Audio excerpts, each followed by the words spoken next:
Hey you guys, Mahogany here with OMG Rover. Just a quick video before I post all the rest of the videos of me working. I've been working on my Land Rover for like 3 days now, pulling it apart, putting different things together. And I went to the Land Rover forums and about my starting issue because I still had it.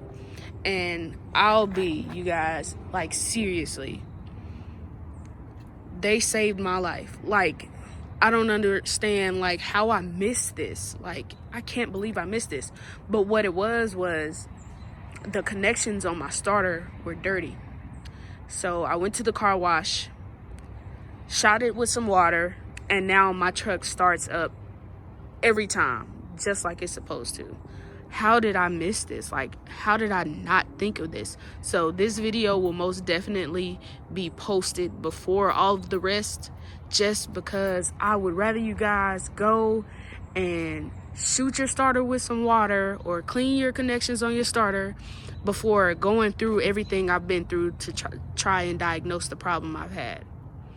So like I said, I'm gonna make sure that I post this video first.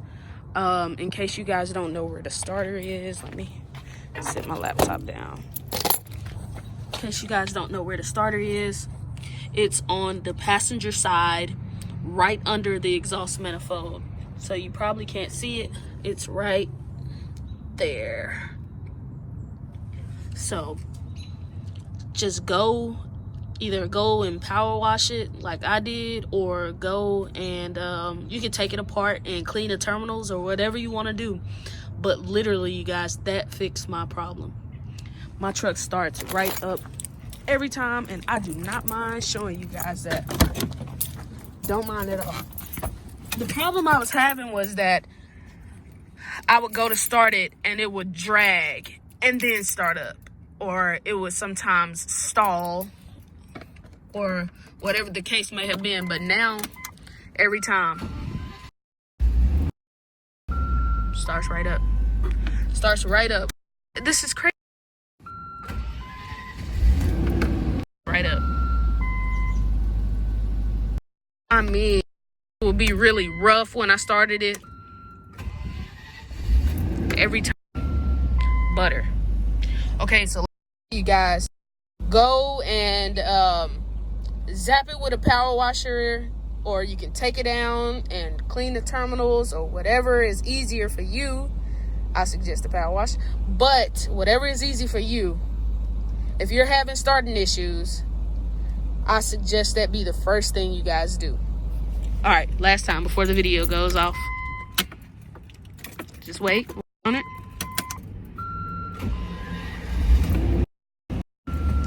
Butter. All right, you guys, if this helped, get back at me. Let me know. Please let me know, because I have been trying to figure this out for the longest. So if it works for you, let me know. If it works for you, like. If it works for you, subscribe. And I'm going to try to keep getting videos to you guys the best I can. And if it didn't work, don't worry, because after this, it will be a series of videos of everything I've tried before this to fix the problem. So if that wasn't the issue, maybe something else that I've fixed recently will be the issue. So like I said, you guys, keep watching my videos, keep liking, keep subscribing, and I'll try to keep getting them to you. Thank you so much.